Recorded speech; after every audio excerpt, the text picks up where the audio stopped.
हमारे सहयोगी सुमित यहाँ पर जुड़ गए हैं, फतेहपुर से भी हमारे सहयोगी यहाँ पर आतिश बने हुए हैं। तो डोडा भीम की तरफ पहले रुक करते हैं सुमित के पास। सुमित, यहाँ पर क्या कुछ फिलहाल वहाँ पर मौसम को लेकर अपडेट है, कितनी ठंड वहाँ पर पड़ रही है, जानकारी दें।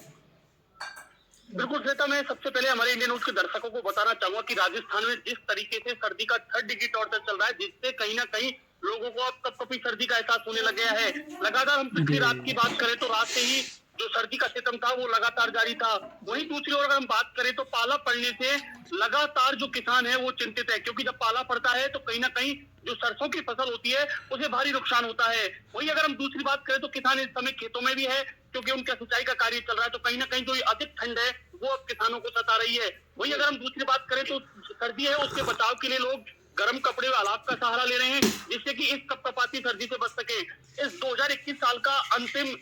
आज दिन है, उसके बाद नया 2022 लग जाएगा और जनवरी जैसे ही लगेगा तो सर्दी कहीं ना कहीं अपने तेवर और भी ज्यादा तीखे करती जाएगी। वही जो लोग हैं अब घरों से बाहर निकलने में, सुबह जब दोपहिया वाहन चालक होते हैं उन्हें निकलने में भारी परेशानी होती है। वहीं कोहरा पड़ता है तो विजिबिलिटी है वो कहीं ना कहीं शून्य हो जाती है, तो लोगों को सर्दी से बने रहिए हमारे साथ। राकेश की तरफ रुक करते हैं। फतेहपुर में क्या कुछ वहां पर अपडेट है? सुबह की बात करें, सुबह कितनी ठंड पड़ रही है, लोग किस तरह से अपना बचाव करते नजर आ रहे हैं? बिल्कुल निश्चित तौर से हम आपको बता देना चाहेंगे कि शेखावाटी का यह फतेहपुर प्रदेश का सबसे ठंडा शहर है। अगर बीती रात के अगर टेम्परेचर है तो इस ठंड से होने ऐसे में सूर्य देवता ने दर्शन लिए अब धीरे धीरे धूप निकल रही है और मौसम साफ है, क्योंकि मौसम विभाग का ही माना ये जा रहा था कि जैसे जैसे मौसम साफ होगा वैसे इस सालों का रिकॉर्ड हो रहा है कि तापमान फतेहपुर की अगर बात की तो राकेश हमारे साथ सुमित डोडा भीम से बने हुए हमारे साथ। सुमित, वहाँ पर सुबह और शाम अगर दोनों टाइम की मौसम की बात करें, तापमान की बात करें तो किस तरह का बना हुआ है?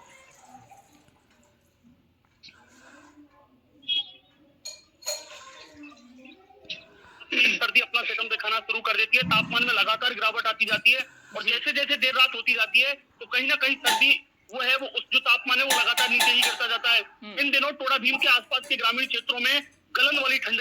है वो पड़ रही है, जिससे लोगों को गलन की सर्दी का एहसास हो रहा है। हालांकि शुक्र यह है कि सूर्यदेव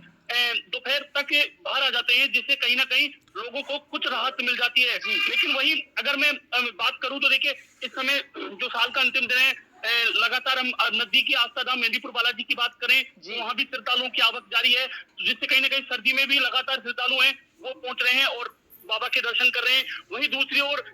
पाला पड़ रहा है, जिससे कहीं ना कहीं दूसरी सबसे बड़ी बात यह है कि जो फल और सब्जी की जो खेती है उस पर यह सर्दी बहुत अधिक प्रभाव डाल रही है, क्योंकि जैसे ही सर्दी अधिक पड़ती है तो जो फल और सब्जी की जो खेतियां होती है उनका नष्ट होने का डर बहुत ज्यादा रहता है। खासकर टमाटर की खेती की बात करें तो टमाटर की खेती जो